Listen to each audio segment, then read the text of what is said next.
What's up? What's up? How you guys doing? Happy Monday to you guys. Hope you guys having a great Monday. Look, hope you had a great weekend. I know it's the 4th is coming. Hope you guys got some great plans. If you're in Myrtle Beach and you're having a big cookout, don't leave me out, okay? But I want to say thank you guys for watching my Facebook Live yesterday. I will be doing Facebook Live on Sundays and Tuesdays. Sundays will be Encouragement Sundays, and Tuesday will be Talk to Me Tuesdays. Now, Tuesday is going to be left out for you guys to ask questions, make suggestions, and just tell me what you're thinking and how your week is going. So I'm so excited about that. Please be ready to tune in again on Tuesday for Talk to Me Tuesday. Now, my foundation website is down right now. I do want to ask you guys this: if you know anyone that builds websites, if you know anyone that is into running foundation and doing bookings, I am looking for someone to do that. So please, if you know anyone, or maybe if you're interested, go to my website, the Ricky Sapp Foundation at gmail.com. Again, the Ricky Sapp Foundation at gmail.com. Hit me up. Let me know if you know somebody or maybe you're interested. So today I got a topic that I never knew when I was going to talk about it. I'll tell you guys this. I had the opportunity to go speak at the Lighthouse down in Abbeville, South Carolina. It's a church, and they had a Bible school, and they asked me to come down and talk to the teenagers one week, and of course talk to the adults, and it was awesome. And I delivered a great speech, but I also learned some great things while I was there. Now, this church is incredible. I was speaking to the adults and, giving my rundown on what I was doing and why I was doing it. And I asked the adults, if you have any questions, please ask me. And they had some questions, but not many. But when I got done, an older white guy came up to me and said, man, I was hoping that you was going to touch on racism. And my heart dropped because I thought that was so powerful. I had never, ever been approached and asked that question. And this guy, he came up to me, he said, man, I was real shy and didn't want to ask the question, but I would love for you to have the conversation with me about racism because I want to know how can I correct it, and maybe I'm doing something wrong. And my spirit was just overwhelmed because I've never witnessed that before. I had a couple other white gentlemen that came up, and we had a conversation about it, and it was incredible. Now, I'll tell you guys this. I had to, deal with some racism when I was young. I had a couple white kids call me the N-word. And then, of course, playing football young and just going some places that a lot of my friends, didn't go. I heard a lot of things and saw a lot of things. And I witnessed racism when I was young.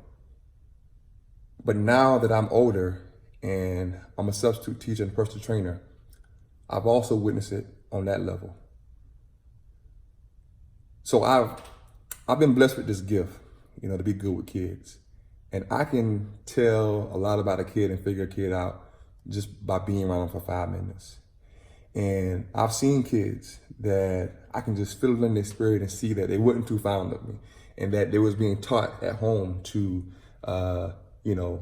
not deal with me because of my skin color. Now, I'll just tell you guys straight up whenever I met a kid or could see a kid that wasn't too fond of me because of my skin color, I showed them more love than any other kid that I was around. And the results was eventually the kids came around, they started asking questions, and they started loving me back. Now, I'm gonna tell you guys this, you already know this. Love is the cure for everything. And I pray that you agree with me on this, that none of us was born with hatred. Guys, I pray you don't believe that.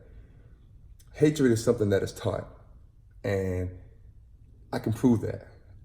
I've met so many kids that had that in them, but once I showed them that love over and over, guys, they didn't care what color I was.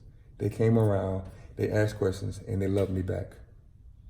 Now, these incredible gentlemen down at the Lighthouse in Abbeville, their main question was, how can we get this right, and how can we get the conversation started about racism?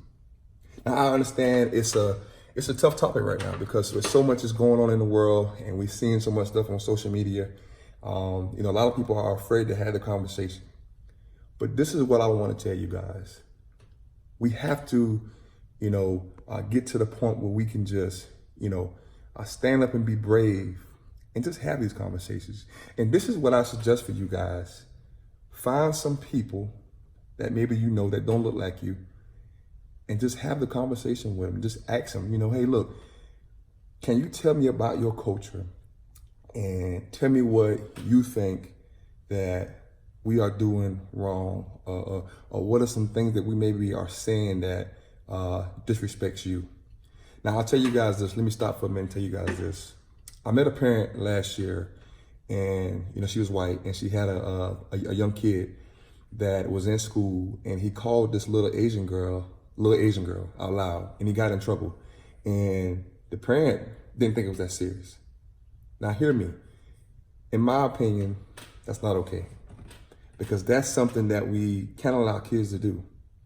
And that's something that we have to ask each other, as adults. Hey, what are some things that you are hearing in this world from people that look like me that disrespect you? And then vice versa. Because look, at the end of the day, we are adults, and it is a correct way to have the conversation. And if I gotta be the one to start the conversation, so be it.